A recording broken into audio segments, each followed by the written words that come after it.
하나님의 말씀, 오늘 마가복음 12장 1절로 12절입니다. 신약성경 75쪽 되겠습니다. 마가복음 12장 1절로 12절 교독하겠습니다. 제가 1절 시작하겠습니다. 예수께서 비유로 그들에게 말씀하시되 한 사람이 포도원을 만들어 산 울타리로 뚫고 접자는 틀을 만들고 망대를 지어서 농부들에게 세로 주고 타국에 갔더니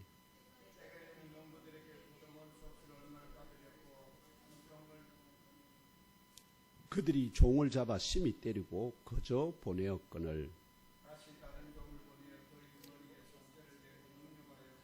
또 다른 종을 보내니 그들이 그를 죽이고 또 그 외 많은 종들도 더러는 때리고 더러는 죽인지라.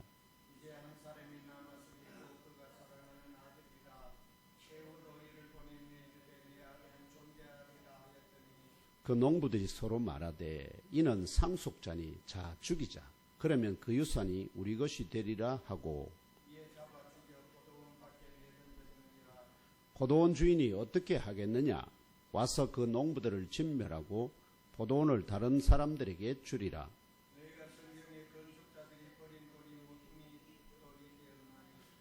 이것은 주로 말미암아 된 것이요 우리 눈에 놀랍도다 함을 읽어보지 못하느냐 하시니라.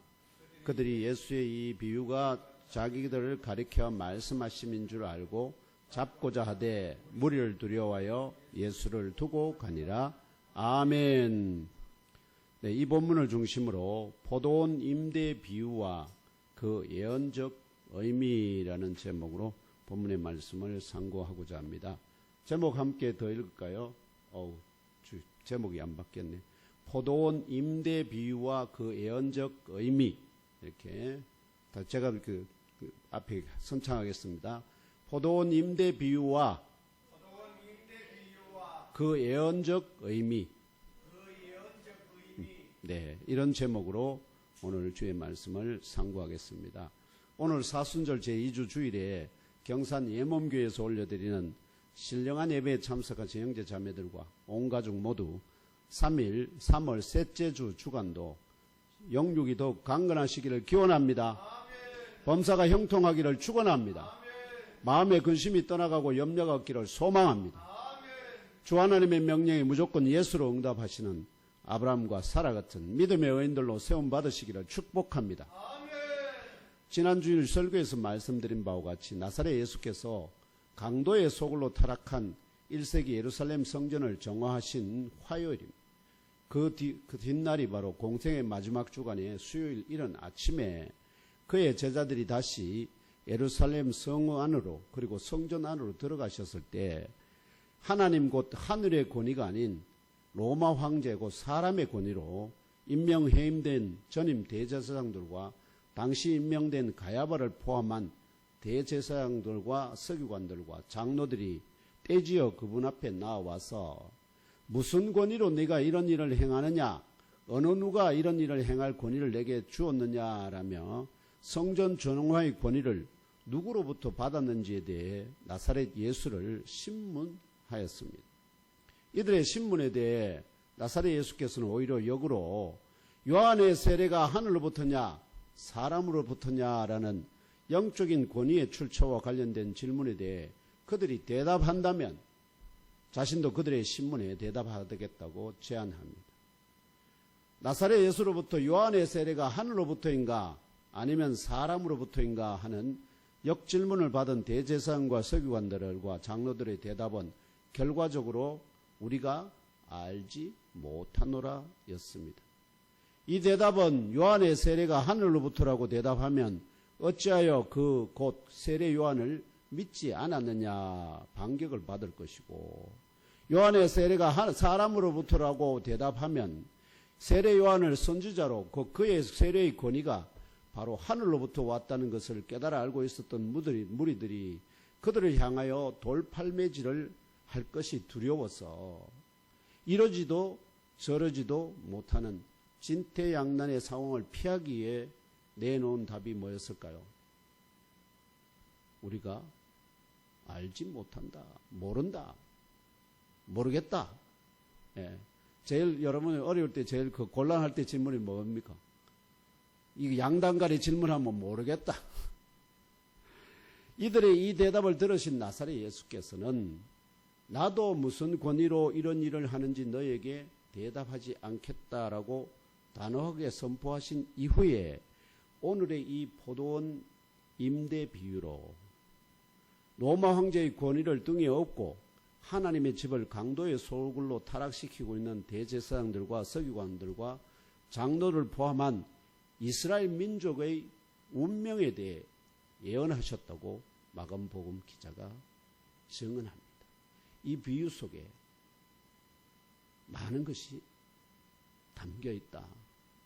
그렇다면 이 포도원 임대 비유에 등장하는 포도원 주인, 농부들, 종들, 아들은 각각 누구를 상징할까요?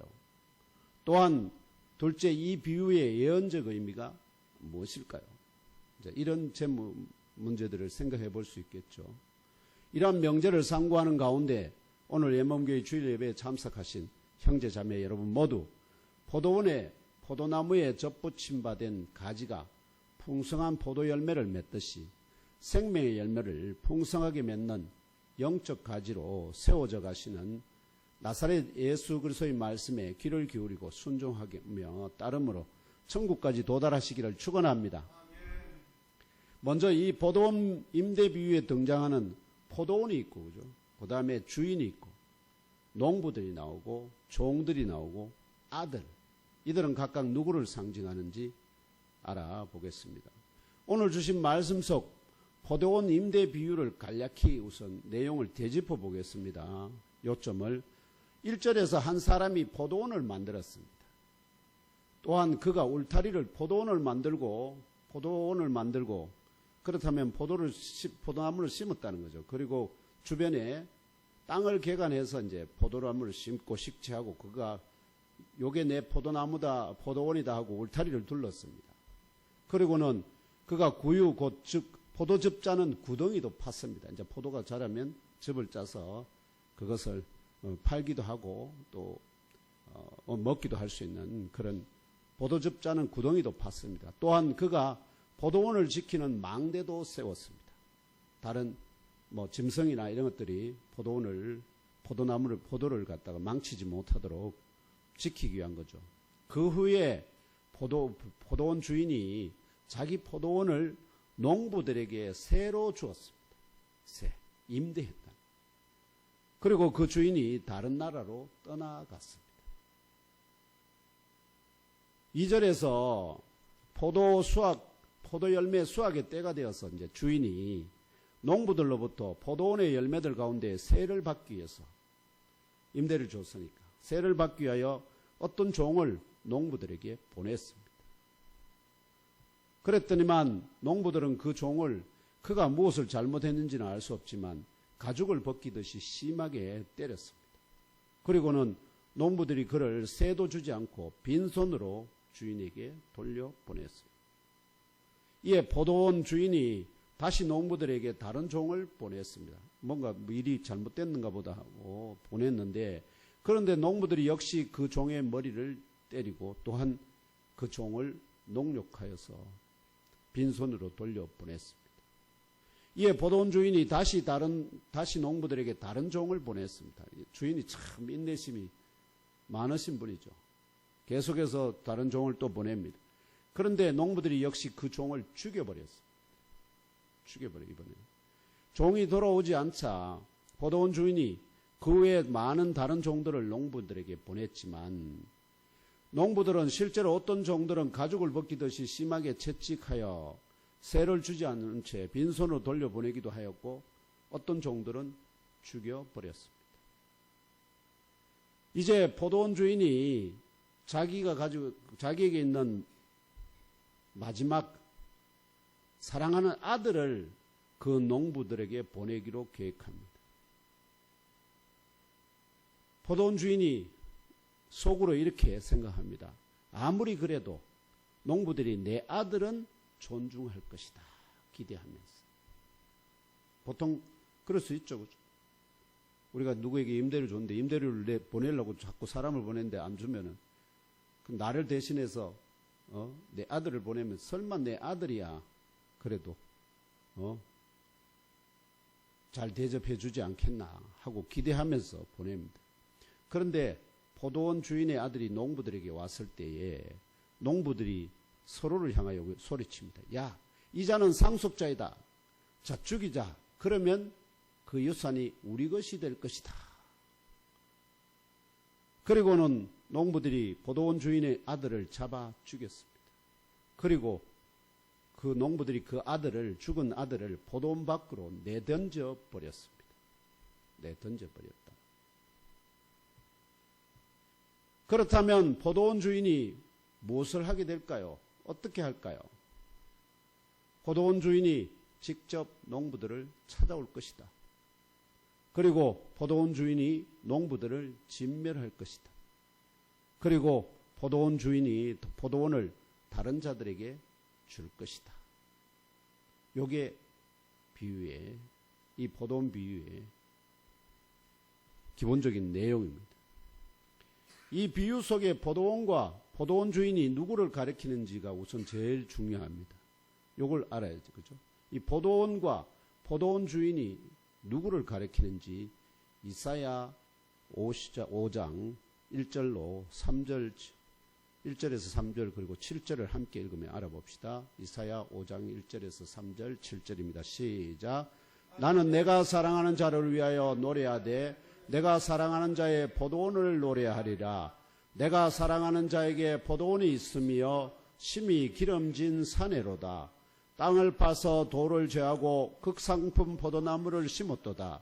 그 중에 망대를 세웠고 또 그 안에 술터를 팠도다. 좋은 포도 맺기를 바랐더니 들포도를 맺었도다. 예루살렘 주민과 유다 사람들아 구하노니 이제 나와 내 포도원 사이에서 사리를 판단하라. 무릇 만군의 여호와의 포도원은 이스라엘 족속이요 그가 기뻐하시는 나무는 유다 사람이라. 그들에게 정의를 바라셨더니 도리어 포악이요 그들에게 공의를 바라셨더니 도리어 부르짖음이었도다. 아멘. 이 이사야의 예언에 나오는 노래, 이사야의 포도원 노래입니다. 여호와의 포도원 노래.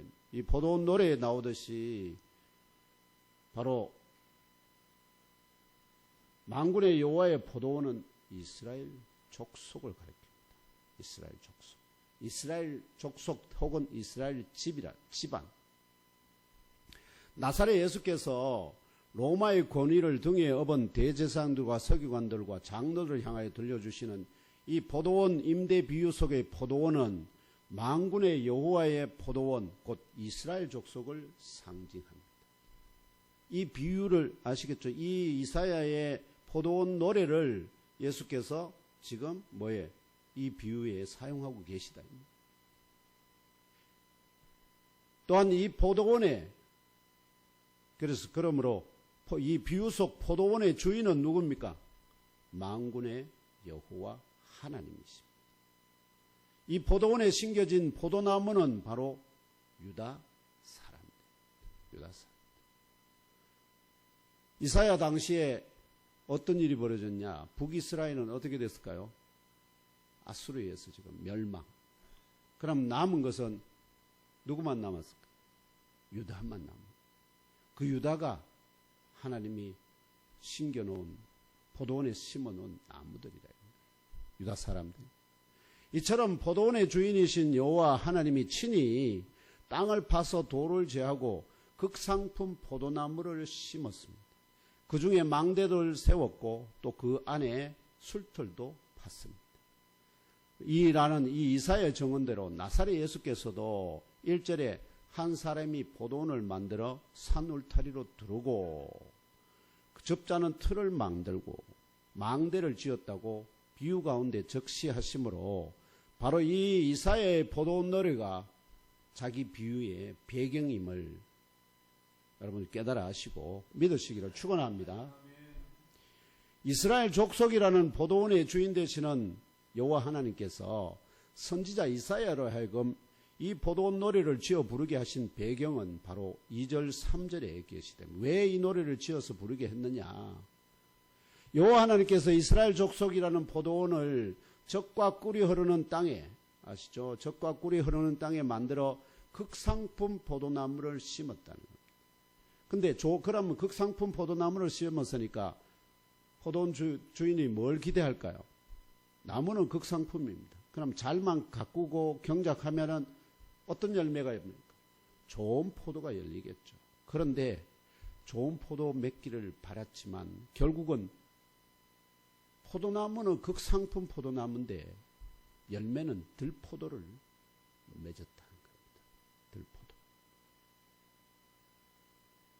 7절을 참고하면 좋은 포도는 밑에 있죠. 좋은 포도는 정의와 공의라는 영적인 열매이고요. 공의와 정의라는 영적인 열매이고, 즉 이 나무들이 뭐라는 공의와 정의라는 열매, 결국 뭐죠? 유다 사람들이 서로 이웃을 향해서 또는 외인들을 향해서 공의와 정의로운 삶을 살아야 되는데 그런 열매를 맺었는데 오히려 뭐라는 거죠? 들포도. 그게 뭐냐? 포학. 남의 것을, 아시죠? 강도짓하고 속여먹고 그 다음에 그로 말미암아서 이걸 빼앗기고 억울한 자들이 어떻게 할까요? 비명의 외칩니다. 하나님 향해서 하나님 세상에 이럴 수가 있습니까? 하고 이런 영적인 열매를 맺었다는 거죠. 이스라엘 족속 가운데 택함을 입은 유다 사람들 사이에 하나님이 바라시는 공의와 정의 대신에 사탄 마귀가 기뻐하는 포악과 비명의 외침이 이사야 시대에 이미 넘치게 되었음을 암시합니다. 이해되시죠? 이걸 지금 하나님께서 이사야를 통해서 포도원 노래로 지어 부르게 했다.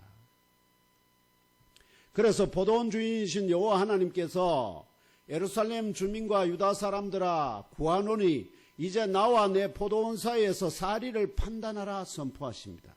이 말이 약간 어려울 수 있는데 달리 말하면 이 포도원 노래를 듣는 예루살렘 주민과 유다 사람들이 포도원 주인이신 여호와 하나님과 이스라엘 족속 사이에서 누가 잘못해서 극상품 포도나무를 심었는데 거기에 좋은 포도가 아니라 들포도를 맺게 되었느냐, 누가 잘못했느냐, 그 사리를 판단해보라, 지금 이렇게 말하고 있는 것입니다. 그러면서 주께서 이사야 5장 같은 5장 제가 생략해놨으면 4절에서 6절에 뭐라고 말씀하시냐, 내가 내 포도원을 위하여 행한 것 외에 무엇을 더 할 것이 있느냐. 하나님, 나는 할 수 있는 거 모두 다 했다. 나는 하나님으로서 내가 할 수 있는 모든 걸 다 했다. 그런데 어떻게 해서 극상품 포도나무에서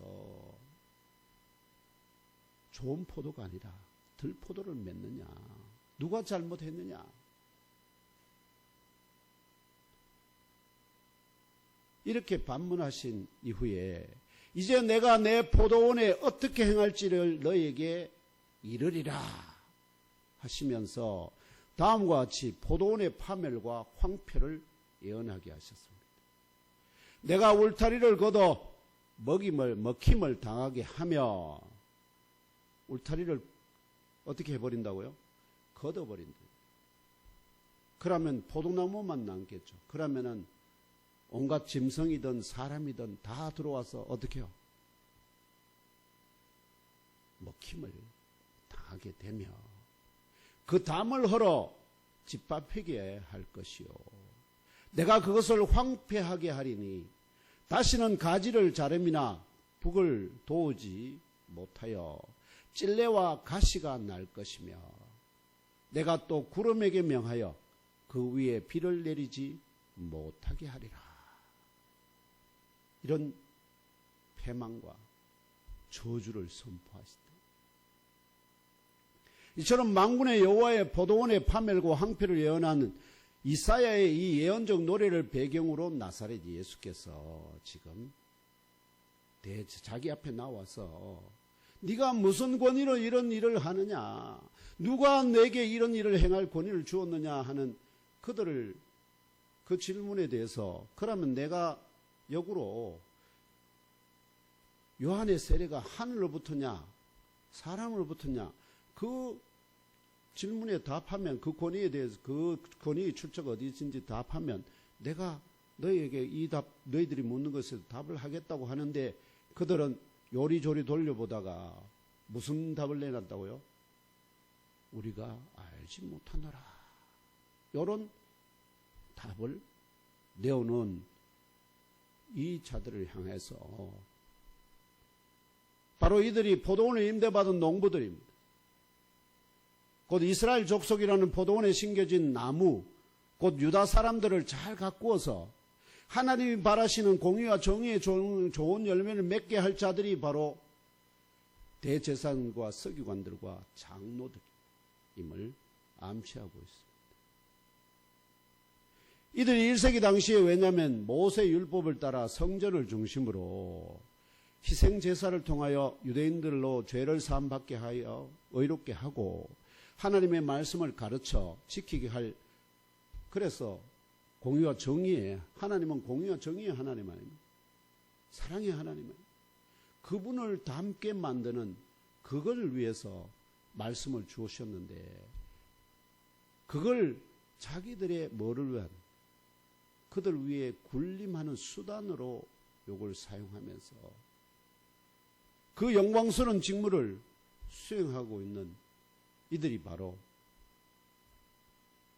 이 대제사장과 서기관들과 장로들이었습니다. 포도원 주인이 이 농부들에게 포도원을 새로 주었다는 말은 이 포도원이 그들 소유가 아님을 의미하는 것이고요. 레위기에 23장에 보면은 땅은 모두 다 나의 소유라. 너희들은 다만 거기에 뭐를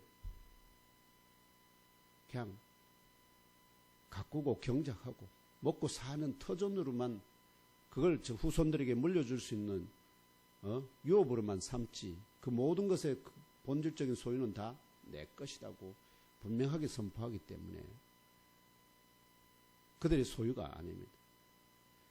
그래서 포도원 주인이 타국으로 떠나갔다는 말은 여호와 하나님께서 이스라엘 족속을 인도하여 젖과 꿀이 흐르는 가나안 땅으로 인도하여 들이시고 결국은 솔로몬 성전을 중심으로 친히 통치하시겠다. 그래서 하나님의 영광의 구름이 그 성전 가운데 임했지 않습니까? 하나님이 거기에 친히 말하면은 능력으로, 권능으로 역사하신다는, 당신이 거기에 있는 것과 같은 권위를 보여주셨는데, 문제는 에레미야 7장 11절의 예언대로 이 성전이 뭘로 바뀌느냐? 성전이 도적의 소굴로 타락함을 견디지 못하시고 어떻게 하셨을까요? 그렇다고 그걸 그들을 당장 당신이 직접 멸하실 수도 없고, 그래서 죄와 함께 하시지 못하는 하나님께서 어디로요? 당신의 나라로, 하나님의 나라로 돌아가셨다는 의미로도 해석이 됩니다. 떠나가셨다.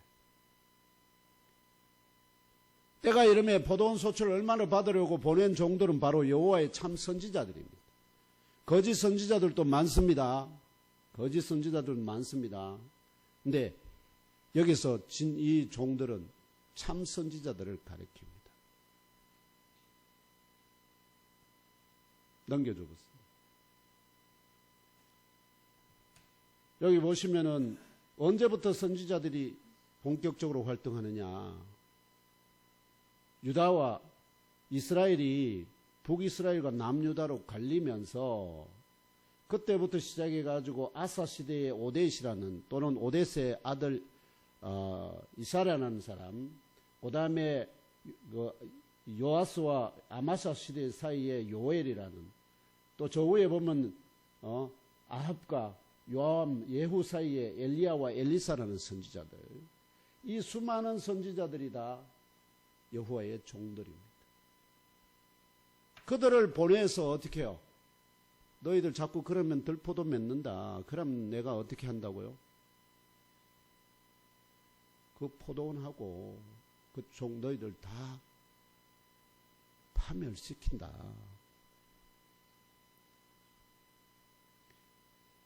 엘리야, 엘리사, 이사야, 에레미야, 말라기 등 같은 선지자들, 대제사장들과 서기관들과 장로들이 왕들의 권위를 덧입어서 스스로는 못합니다. 근데 누가?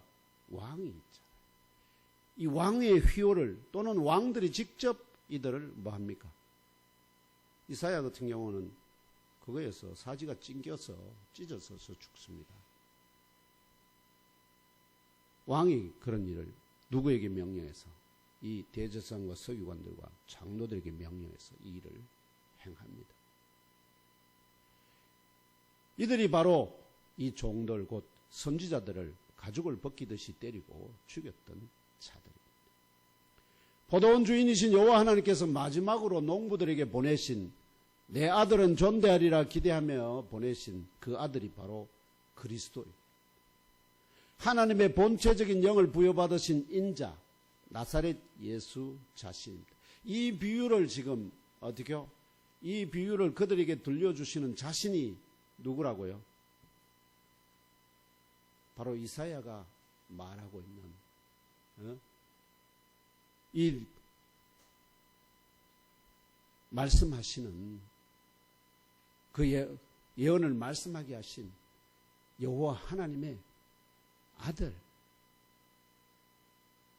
나사렛 예수 나다 하는 걸 지금 이 비유 속에 담고 있습니다. 이 포도원 임대 비유와 그 예언을 통하여 나사렛 예수께서는 이 농부들 곧 대제사장들과 서기관들과 장로들이 자신을 죽이고자 하는 숨겨진 의도가 왜 자기를 죽이려고 하느냐, 왜 그들이 자기를 죽이려고 하느냐, 그 의도가 뭔가 하는 게 오늘 이 비유 속에 드러납니다.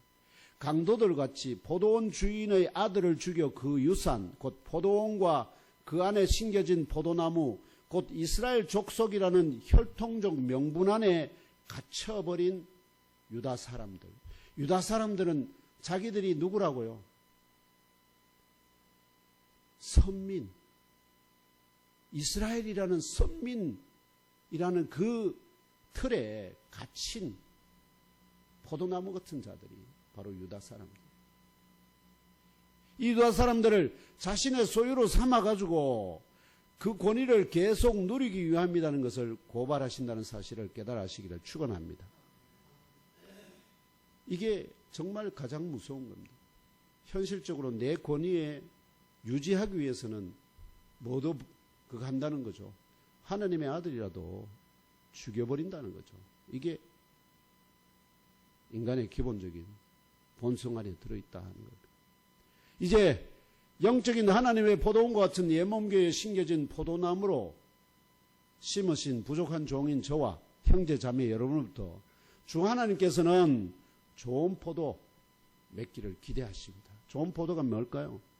바로 우리의 삶이, 우리의 행하는 모든 일들이 하나님의 말씀이 가르치는 바 공의와 정의와 믿음과 사랑에 기초한 그런 영적 열매를 맺기를 받으신다는 것을 깨달아 아시고 믿고 들포도 곧 포학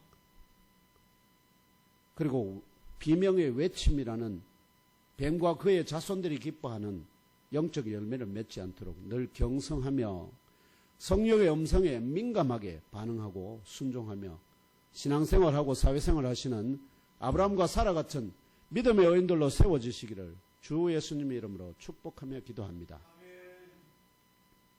잘못하면은 극상품 포도를 심었는데, 포도나무를 심었는데 거기에 좋은 포도가 안 열리고 뭐가 열릴 수 있다고요? 들포도. 이거는 농사를 지어본 사람들 알죠? 아무리 좋은 포도나무를 지어도 안 가꾸고 그대로 방치해 놓으면은 나중에는 어떻게 변할까요? 예, 들포도나무 같이 되어버린다 하는 겁니다. 이제 이 비유의 예언적 의미가 무엇인지 알아봅시다. 오늘 예몽교의 지체들이 주신 이 포도원 임대 비유의 배경이 되는 말씀이 또 어디에 나오냐면 이사야 3장에 나와요. 이사야 3장에서 선지자 이사야는 여호와께서 친히 자기 백성의 장로들과 고관들, 곧 제사장들과 서기관들을 심물하러 오실 것을 예언합니다. 내가 직접 가겠다, 오겠다. 이사야 3장 13절로 15절을 함께 읽으면 알아봅시다. 시작. 여호와께서 변론하러 일어나시며 백성들을 심판하려고 서시도다. 여호와께서 자기 백성의 장로들과 고관들을 심문하러 오시리니 포도원을 삼킨 자는 너희며 가난한 자들에게서 탈취한 물건이 너희의 집에 있도다. 어찌하여 너희가 내 백성을 짓밟으며 가난한 자의 얼굴에 맷돌질을 하느냐.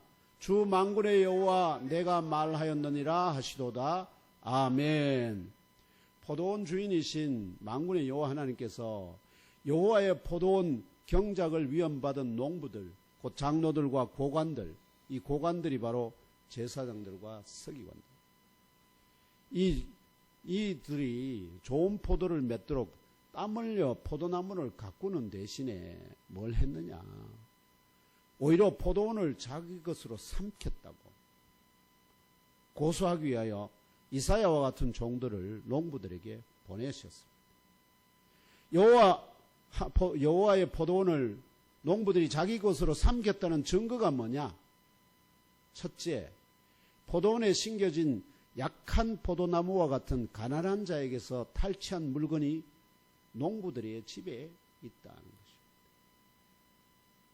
특별히 가난하고 극한 자들에게서 어떻게 해요? 힘없으니까 그들에게는 뭔가를 좀 뺏어가도 이들이 뭐 할 수 없다는 거죠. 어디 누구한테 하소연해봐야 그들을 도와줄 수 있는 자들이 없다. 뭐가 무너지면? 공의와 정의가 우리처럼 현재와처럼 사법 시스템이 아시죠? 법을 따라서 판단하는 것이 아니라 누구의 눈치를 보고 판단하는 이런 자들이 넘치게 되면 가난한 자들은 어떻게 해요? 더 의지할 데가 없어지죠. 그래서 그들이 할 수 있는 것은 뭘까요? 비명을 하나님 앞에 올려드리는 수밖에 더 이상 할 게 없거든. 둘째, 그들이 포도나무와 같은 여호와의 백성을 짓밟으며 가난한 자의 얼굴에 맷돌질이 뭐죠? 얼굴에다 맷돌을 갈아버린다는 거예요. 인격을 말살시킨다는 거예요. 모독하고. 인격 모독 아닙니까? 그게 맷돌로 얼굴을 어떻게 해요? 갈아버리는 것 같다는 거예요. 이게 바로 그들이 이 임대받은 자들이 그 포도원, 여호와의 포도원을 자기 것으로 어떻게 해요? 삼켜버렸다 하는 증거란. 왜냐하면 종이라면 또는 임대받은 자라면 주인의 무엇을 항상 주인이 어떻게 생각할까를 염두에 두는데 그걸 염두에 더 이상 안 두는 지경으로까지 되고 말았다 하는 겁니다. 이렇게 탈취를 당한 약한 포도나무와 같은 가난한 자들과 부유한 농부들 사이에 공의와 정의라는 좋은 포도가 아닌 포악과 비명의 외침이라는 들포도가 맺히도록 하고 있기 때문에 포도원 주인이신 여호와께서 처음에 어떻게 하셨을까요? 농부들과 들포도를 맺는 포도나무 같은 그의 백성들에게 이사야와 같은 종들을 계속하여 보내어 경고하였습니다. 이사야는 어떻게 해요? 다 파멸시켜요. 그래서 결국은 어떻게 됐을까요? 바벨론에 의해서 이사야 말하면 유다 사람 그 포도원의 나무들까지 다 어디로? 바벨론으로 옮겨져 심었다가 그 대신에 하나님께서 그때는 뭘 합니까? 70년이 차면은 다시 돌아와서 이 땅에 남은 자들은 이 땅에 돌아오게 하겠다는 약속 때문에 결국은 다시 돌아오기는 하지만 그럼에도 불구하고 농부들이 어떻게 하느냐? 여호와의 종들을 때리고 더러는 주기까지 하였기 때문에 이제 부득불 어떻게 할까요? 이사야서에는 여호와께서 자기 백성과의 장로들과 고관들을 신문하러 친히 오시게 될 것을 예언하게 하신 것입니다. 친히 오시겠다는 거예요. 지금 이 예언대로 아시겠죠? 이 예언대로 여호와 하나님의 본체적인 영이 인간 나사렛 예수의 몸을 입으시고 성육신 하셨고 이제 때가 되어 그 아들이라는 신분으로 농부들에게 와서 그들을 향하여 요한의 세례가 하늘로 붙었냐 사람으로 붙었냐 신문하고 계시다는 진리를 깨달아 알고 믿으시기를 축복합니다. 예수님이 그냥 단순히 아들로 오신 게 아닙니다. 여호와께서 이사야를 통해서 내가 친히 그들에게 가서 그들을 신문하겠다고 예언했는데 그 예언대로 지금 여호와께서 누구와 함께 나사렛 예수라는 사람 몸 안에 임했는데 그걸 그들이 못 보고 뭐만 본다는 거죠? 인간 예수만 본다는 거죠. 인간 예수만 본다.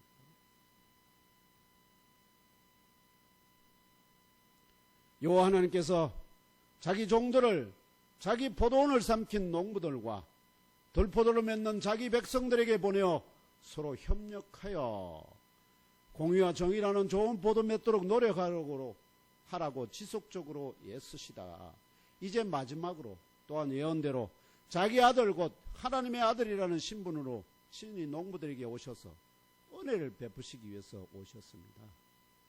은혜를 베푸시기 위해서. 그런데 농부들은 그래서 은혜를 베푸시고자 그들에게 신문합니다. 우리가 잘못했습니다. 용서해 주세요 하면 어떻게 하려고요? 그들을 새롭게 씻어서 농부의 기회를 계속해서 그 경작할 수 있도록 기회를 주려고 하는데 그들이 대답이 뭡니까? 농부들은 우리들이 알지 못하노라. 누구는 다 아는데 일반 백성들은 포도나무들은 다 아는데 포도나무를 경작하는 농부들은 모르는 그럼 이런 자들을 농부로 계속 둘 필요가 있을까 없을까요? 필요가 없습니다. 우리들이 알지 못하려는 대답하며 오직 발뺌하기에만 몰두하고 있었던 것입니다. 얼마나 안타까우셨을까요? 은혜를 베풀어서 다시 그들을 회복시키려고 오셨는데 그들은 우리는 싫습니다. 장로님 기도한 것처럼 닭 새끼들을 모으려고 어미 닭이 새끼들을 모으려고 이래 하는데 닭 새끼들이 어떻게 한다고요? 아이고 막 답답해 싫습니다. 우리는 막 내 마음대로 뛰어다니려 합니다.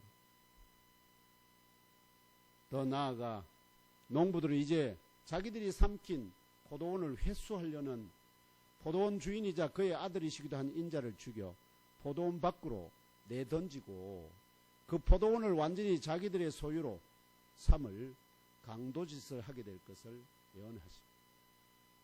나사렛 예수께서는 이러한 농부들의 악한 의도와 계획대로 농부들이 포도원 주인의 아들을 죽이고 포도원 밖으로 내던지는 데까지는 성공할 것이지만 결국은 포도원 주인이 와서 그 농부들을 모두 진멸하고 포도원을 다른 사람들에게 준다는 예언으로 비유를 마칩니다.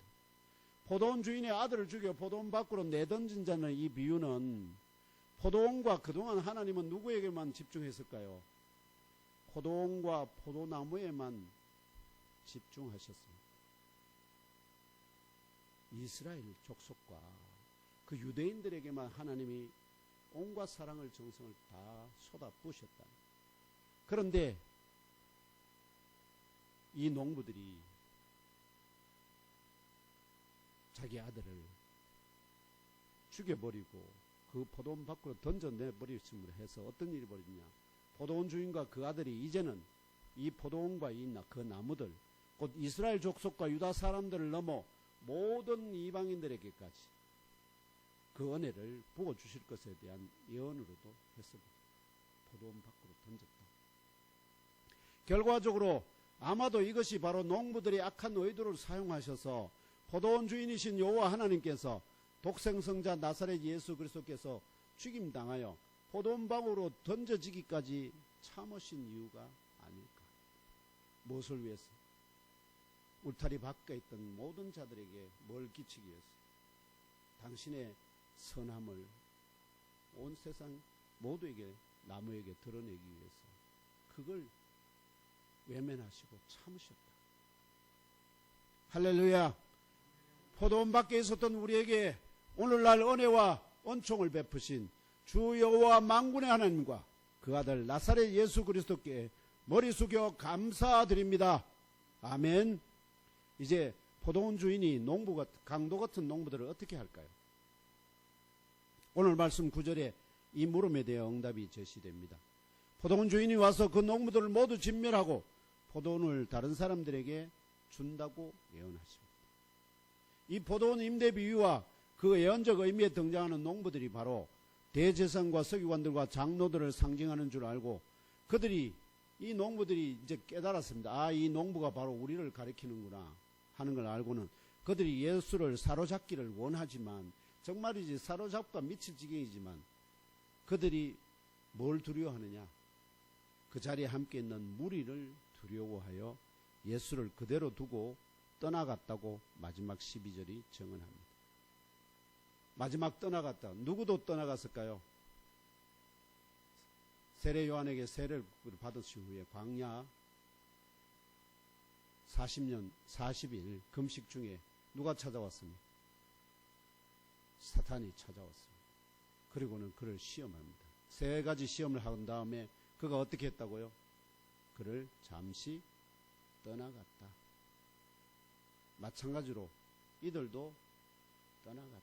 그 뒤에 무슨 일을 할까요? 기글 독선을 남기고 있습니다. 동일한 포도원 임대 비유를 기록한 마태복음의 기자는 이 비유를 듣고 있던 무리들 가운데 어떤 자들이 그 악한 자들을 진멸하고 포도원은 제때의 열매를 바칠 만한 다른 농부들에게 새로 줄지니이다 라고 대답했다고 증언합니다. 예수님이 직접 말한 게 것도 있지만 누구? 다른 사람들도 그렇게 말한 사람들이 있었다 하는 겁니다. 역시 동일한 포도원 임대 비유를 기록한 마가복음은 누가복음의 기자는 나사렛 예수께서 포도원 주인이 와서 그 농부들을 마가복음 기자죠. 포도원 주인이 와서 그 농부들을 진멸하고 포도원을 다른 사람에게 주리라 예언하시니 이 비유를 듣고 있던 무리들 가운데 어떤 자들은 그렇게 되지 말아지다라 반응하였다고 증언합니다. 그렇게 되지 않았으면 좋겠습니다. 비유가 너무나 뭐하기 때문에. 그게 자기들을 가리킨다는 것을 알기 때문에. 그렇게 되지 말기를 말지어다라고 반응하였다고 증명합니다. 이게 누가복음 기자입니다. 결과적으로 이 예언의 핵심은 첫째, 포도원 주인이 오실 것이다. 근데 이 포도원 주인이 아까 말씀드렸잖아요. 여호와께서 친히 오신다는 그대로 나사렛 예수가 여호와를 상징하는 여호와의 영이 예수 안에 오셨거든요. 그대로 예언대로 오셨는데 그가 죽임당하잖아요. 그런데 어떻게 그들을 심판하느냐? 심판하기 위해서는 어떻게 된다고요? 다시 살아나셔야만 한다. 포도원 주인이 오실 것이다 이 말은, 다시 말하면 그들은 포도원 주인이자 상속자를 죽여 없애고자 시도하였지만 그는 다시 살아 부활하시고 이제는 심판하러 오실 것이다 하는 예언의 의미로 해석할 수 있습니다. 둘째, 그 악한 농부들을 진멸하실 것이다 하는 겁니다. 이 예언대로 주 70년을 전후하여 이스라엘 족속이라는 포도원과 함께 그 악한 농부들과 들포도를 맺던 포도나무도 모두 완전히 멸망당함으로 이 예언대로 성취되었습니다. 지금은 유대인이라는 사람이 있습니까? 없습니까? 없습니다. 지금 이스라엘이라고 봅니다. 그들은 유대인이라 안 합니다. 어디가? 이스라엘.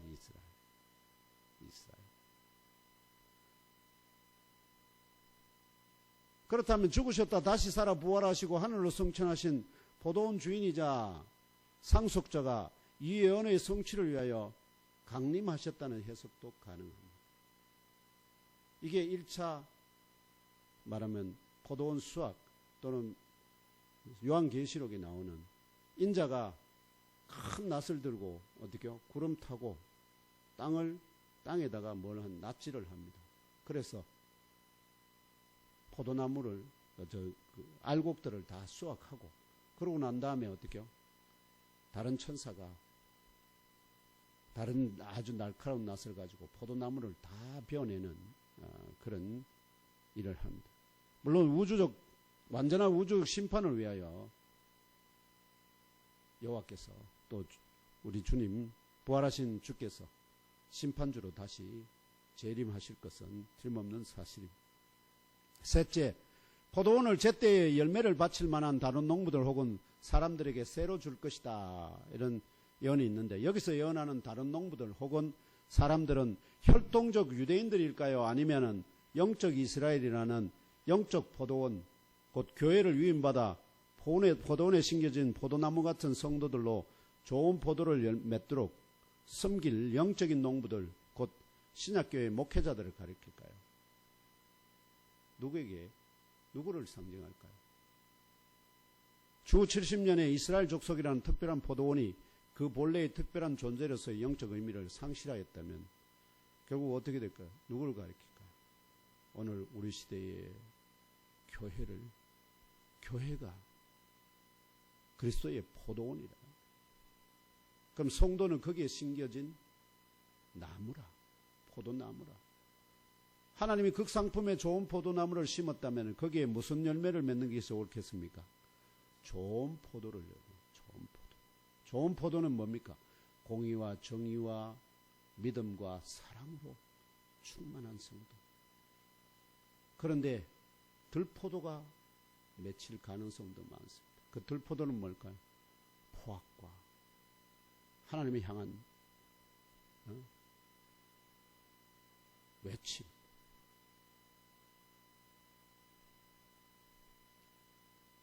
누가가 증언하는 바 이들이 그렇게 되지 말아지이다 바는 곧 이런 일이 일어나지 않기를 바란다는 반응에 대하여 나사렛 예수께서 이렇게 되도록 예언되었다는 사실을 다시 한번 확정을 해줍니다. 뭘로? 10절에서 11절에 시편 이게 118편 22절에 23절의 노래인데요. 이걸로 응답하십니다. 왜냐하면 사람들은 너무나 이 비유가 심각한 거니까 뭐 한다고요? 그렇게 되지 않았으면 좋겠습니다 하고 예수님께 반응하는데 그게 아니라 이미 그렇게 뭐 하도록 되도록 확정되었다. 하나님의 아들이 그의 아들이 포도원 주인의 아들이 뭐 한다고요? 죽임 당한다. 그 시편 118편 22절 23절의 노래로 응답하시는데 그게 지금 오늘 본문의 10절 11절의 말씀입니다. 뭐라고 하느냐? 너희가 성경의 건축자들이 버린 돌이 모퉁이의 머릿돌이 되었나니 이것은 주로 말미암아 된 것이요 우리 눈에 놀랍도다함을 읽어보지도 못하였느냐 하시니라. 아멘. 이 말씀 속에 담겨 있습니다. 건축자들은 오늘 포도원 임대 비유 속에 악한 농부들입니다. 아시죠? 건축자들은. 이들이 하나님 집을 지어가잖아요. 그 다음에 건축자들이 버린 돌, 곧 사용하기를 거절하였던 이 돌은 바로 하나님의 아들, 인자 되실 나사렛 예수 그리스도입니다. 그들이 이 돌을 배척했다는 것, 버렸.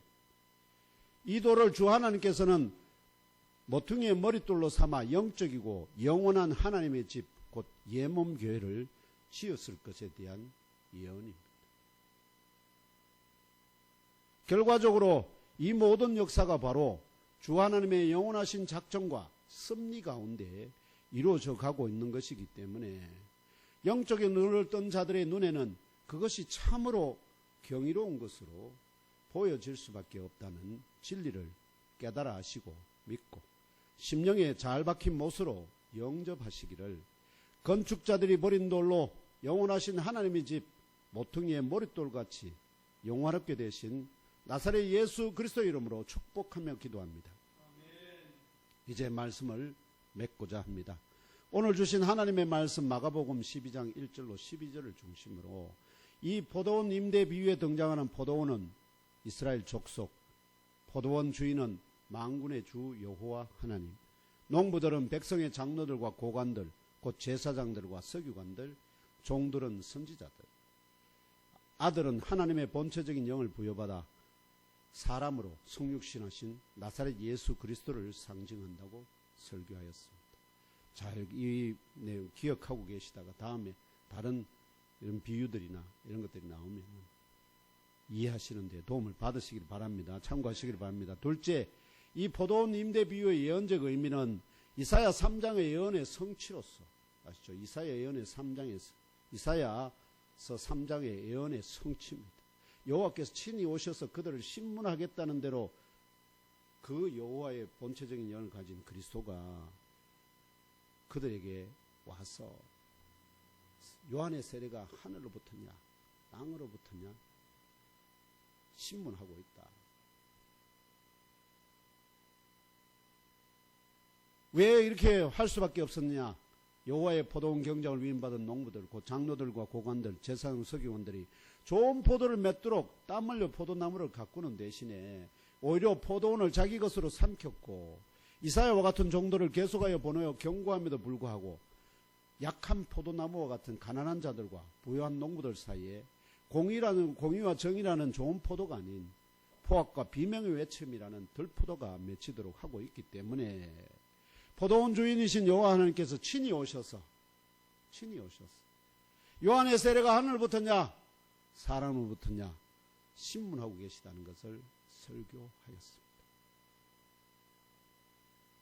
예수님이 성전에 와서 성전을 정화하시고 그들에게 묻고 답하고 하시는 것이 그냥 하나님의 아들이 그 자기 집을 청소하는 정도가 아니라는 거죠. 뭐부터 처음부터 이사야를 통해서 이미 여호와께서 그들에게 가서 그 농부들에게 내가 친히 신문하겠다. 그 예언의 성취 거기에 다 있다 하는 사실을 깨달아 하시고 하나님께 영광 돌리시기를 축원합니다. 결론적으로 예몬교에 지체된 형제자매 여러분 가운데 현재의 시대적 난국이나 개인적 삶의 어려움과 장애가 유대인들이 그 제사장들이 또는 농부들이 그 포도원을 어떻게요? 자기 것으로 삼키려고 하는 의도가 뭘까요? 거기서 뭐가 나오기 때문에 온갖 좋은 것이 거기서 다 나옵니다. 왜냐하면 그 포도나무로 심겨진 자들은 이 포도원에는 하나님 하면 껍벅 죽어가는 자들입니다. 오늘날 성도들도 그렇죠. 교회. 그래서 목회자가 무슨 어떤 그걸 하다 어지간하면은 다 어떻게 합니까? 믿음으로 받아서. 그러다 보니 이상한 일이 일어나지 않습니까? 영적인 그런 가르침이 아니라 상상할 수 없는 그런 일들도 어떻게 벌어지는 그 배경이 그들의 뭡니까? 순종적인 그 마음, 그걸 악용하는 거죠. 그래서 그것이 결국 그들에게 뭘 주니까? 자꾸 권위도 주고 뭐도 주니까? 머리도 주니까. 점점 더 그걸 더 많이 어떻게요? 쟁취하려고. 그러면서 마치 자기가 하나님을 대신한 모처럼 주인처럼 행세를 하는 자들이 많다는 거예요, 지금.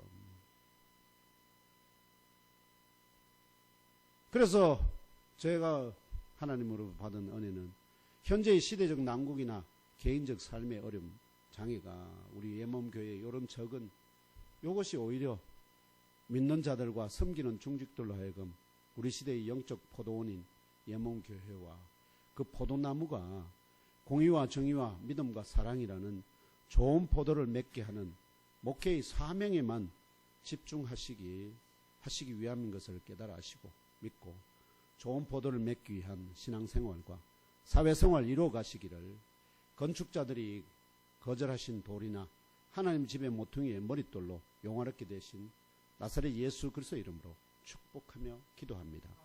거룩하신 주님 고맙고 감사합니다. 오늘 주신 말씀을 중심으로 이 포도원 임대 비유에 그리고 그 영적 예언적 의미에 대해서 함께 상고하였습니다. 오늘 이사야서를 중심으로 나눠드린 이 말씀이 성도들의 심령에 잘 박힌 진리의 못으로 새겨지고, 그래서 우리 자신이 하나님의 포도원에 심겨진 극상품 포도나무인 것을, 그런 포도나무가 되고자 또 우리 장로님과 권사님들과 또 부족한 종이 함께 갖고 나가며 아름다운 그런 최고의 품질의 좋은 포도, 공의와 정의와 믿음과 사랑의 그런 포도 열매를 맺도록 돕고 섬기는 이 일에 더욱 집중하고 또 충성을 다하게 하옵소서. 이런 악한 농부들과 같은 모습이 이민족 가운데 세운 교회들 가운데는 더 이상 드러나지 않도록 하시고, 하나님께서 예문교회에 주신 그 은혜와 같은 하나님의 비밀을 또 영적인 그 풍성한 은혜를 공급해 줄 수 있는 귀한 농부들로 다 세워지도록 시간 축복의 손을 얹어 주시기를 간절히 청하고, 이 민족 가운데 그나마 참 최고의 권위자로 세운 우리 윤석열 대통령, 법대로 권위와 공의와 정의를 행하다 어려운 가운데 있지만 하나님께서 저를 반드시 들어 이 민족을 더 온전하게 세우는 귀한 일꾼으로 삼으실 줄 믿습니다. 그래서 부득불 감옥에까지 보내서 성경을 읽게 하시고 진리를 탐구하시고 하나님을, 아버지 하나님 만날 수 있는 기회를 주신 것을 믿사옵고 감사하며 축복하며 이 민족을 긍휼히 여기시는 우리 주님 예수 그리스도의 이름으로 축복하며 간절히 기도합니다. 아멘.